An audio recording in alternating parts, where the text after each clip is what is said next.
ছোট্ট ঘরে সুখের মেলা, সংসার জুড়ে স্বপ্ন খেলা। আমি ঘরের রানী, ভালোবাসার টানে ছোট্ট ছোট্ট ঘুম থেকে উঠে যদি আপনার শাশুড়ি বা মাকে দেখতে পান তাহলে মনটা খুবই ভালো হয়ে যায়, তাই না? তো যাই হোক, আমার ক্ষেত্রেও একই হয়েছিল। মানে ঘুম থেকে উঠে দেখি আমার শাশুড়ি হাজির। আমি জানতাম আসবে, কিন্তু এত সকাল সকাল যে চলে আসবে বাসায় আমি তো সেটা বুঝতে পারি নাই।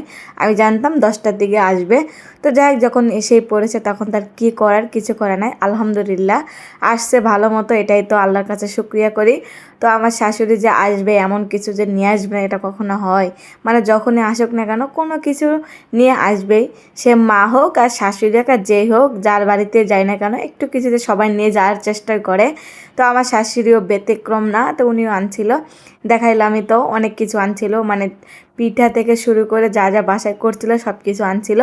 তো আনে আমাকে দেখাচ্ছিল যে আমি এগুলো আনছিলাম, তুমি একটু দেখো, দেখে চেক করো আবার কিছু ছাড়া পড়লো নাকি। আর বারবার ডিমটা দেখাচ্ছিল, ডিমটা আসলে নোংরা ছিল, তো সেই জন্য আর কি। আমি যেমন নোংরা জিনিস পছন্দ করি না, চিল্লাই যে একটু পরিষ্কার করে আনতে পারেন না, এরকম কথা বলি। সেই জন্য বলতেছে রাগ করো না। আমার কাছে পলিথিনও ছিল না, শপিং ব্যাগটা ময়লা ছিল, ওটার মধ্যেই নিয়েছিলাম। আর পিঠা তোমার ফুপু শাশুড়ি দিছিল, তো তোমরা খাবে না, সেজন্য আমি আনছিলাম। তো যাই হোক, যতটুকু আনতে পারছে আলহামদুলিল্লাহ। আমি ওনাকে অনেক অনেক ধন্যবাদ দিলাম, দিলে সবাই একটু খুশি হয়ে যায় প্রশংসা শুনলে বা থ্যাংক ইউ বললে। তো আমার শাশুড়ি ওরকমই।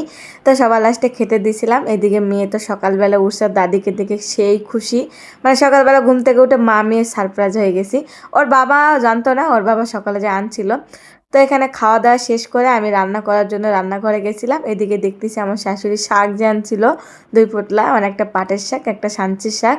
সাঞ্চির শাকগুলি বাঁচা ছিল না, মানে তাড়াহুড়ো করে তুলে আনছিল ওই সকালেই, সেজন্য বাঁচতেছিল। আর এদিকে ওর বাবা খেলা দেখতেছিল, মানে ওই দিন আর্জেন্টিনার খেলা ছিল, সবাই খেলা দেখতেছিল।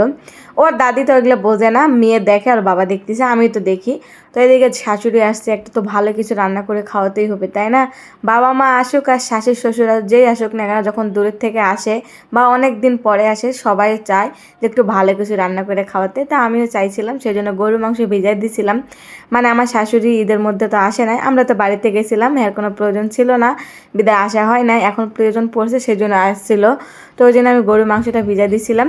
আর এদিকে যে হাঁসের ডিমগুলি আনছিল সেগুলি আমি অলরেডি ভিজাই দিয়েছিলাম, দিয়ে সুন্দর করে সোবা দিয়ে ঘষে ঘষে ময়লাটি তোলার চেষ্টা করলাম। মানে কিছু ডিমের মধ্যে দাগ পড়ে গেছিলো, ওই দাগটা ওঠার সম্ভব নয়, তো উঠছিল না। তো ডিমটা আমার পরিষ্কার করা হয়ে গেছিলো। এদিকে পাটের শাক নিয়েছিল, যে পাটের শাক চিন্তা করছিলাম যে ভাজি করব, মানে টাটকা শাক তুলে আনছে, সেই জন্য আমার মনটা খুবই ছটফট করতেছিল যে ভাজি করে আমি খাবো, যত গরু মাংস রান্না করি না কেন। তো এদিকে পাটের শাক সুন্দর মতো ধুয়ে দেয় পরিষ্কার করে নিয়েছিলাম, এদিকে ভাগার দিলাম। মানে আমি ভাগারই দেই একবারে, 2বার এটা করি না। পাটের শাক যেহেতু মিষ্টি শাক, তিতাটা হলে আমি ভাগার দেই, মানে একবারে দেই না, ওটা সিদ্ধ করে তারপরে ভাগা দেয়। এটা যেহেতু মিষ্টি শাক আনছিল সেই জন্য তো মানে পেড়া নিতে যায় নাই। তো এদিকে গরুর মাংসটি সুন্দর মতো ভিজে গেছিলো, মানে পিস পিস করছিলাম না। আমার আবার বড় বড় মাংস ভালো লাগে, ছোট ছোট ভালো লাগে না। তাই আমার শাশুড়ি বলতেছিল এত বড় মাংসের পিস ভালো লাগবে না, তো ছোটো করো। তো হ্যাঁ, জানতো যে আমি ছোট পছন্দ করি না, তা বলতেছে তোমার যেরকমভাবে রান্না করতে ইচ্ছা করে সেরকমভাবেই করো। তো আমারে কি বলবে, আমার সংসার আমার কাছে, তাই না? আমার শাশুড়ি তো এখানে কিছু বলতে পারবে না, যেভাবে রান্না করলে কেন এটা বলতে পারবে না। আর আমার শাশুড়ি ওই ধরনের মানুষও না। তো যাই যেটাই বলুক না কেন, সবার শ্বশুর শাশুড়ি কিন্তু এক হয় না। আমার শ্বশুর একরকম, শাশুড়ি পাইছে আরেক রকম। তো সবাইকে নিয়ে চলে ফিরে খাইতে হইব। তো এদিকে কিন্তু গরুর মাংসটা সুন্দর করে তুলে দিয়েছিলাম, আর এদিকে আমার শাক ভাজিটা প্রায় হয়ে গেছিলো। মানে আমার শাশুড়ি শাক ভাজি দেখে বলতেছিল আমাকে একটু দিও, আমি নিয়ে যাবো।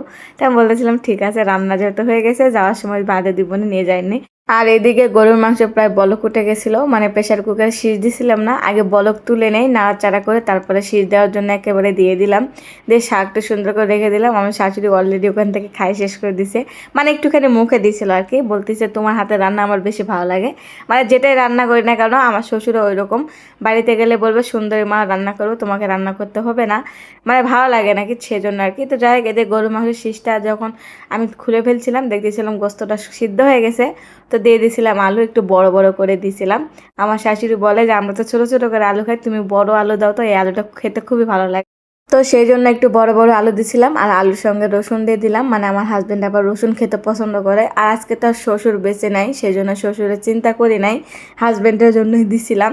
তো একটু পানি দিয়ে দিলাম, দিয়ে সুন্দর করে প্রেশার কুকারের মুখটা লাগাই দিলাম, মানে আর 2-3টা সিজ দিলে আলুটাও সিদ্ধ হয়ে যাবে, মাংসটা অলরেডি সিদ্ধ হয়ে গেছে।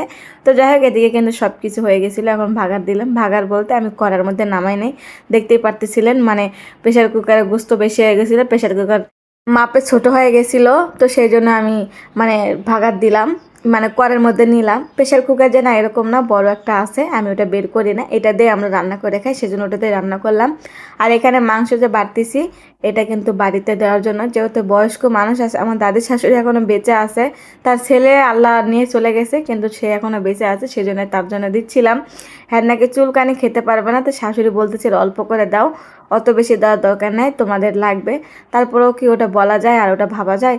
আর যতটুকু পরিমাণ দেওয়ার ততটুকু পরিমাণ দিলাম, যেহেতু একজন মানুষ খাবে বলে দেওয়ার জন্য যে একজনকে দিতে হবে এমন কোনো কথা না, যেহেতু আমার শাশুড়ি আছে, বাসায় গেলে খেতে পারবে, সেজন্য একটু বেশি করে দিলাম। এদিকে মাংসটা প্রায় রেডি হয়ে গেছিলো। তো মানে ভাত দিছি, ভাত এখন সবাই কেউ খাইবো না, তো শাশুড়ি বলতেছিল এদিকে জুড়াইতে দাও, আমি ভাত তরকারি তো নিয়ে যাবো, সেজন্য সব কিছু এখানে টেবিলে জুড়াইতে দিয়েছিলাম, মানে এগুলি বাড়িতে নিয়ে যাবে সেই জন্য আর কি।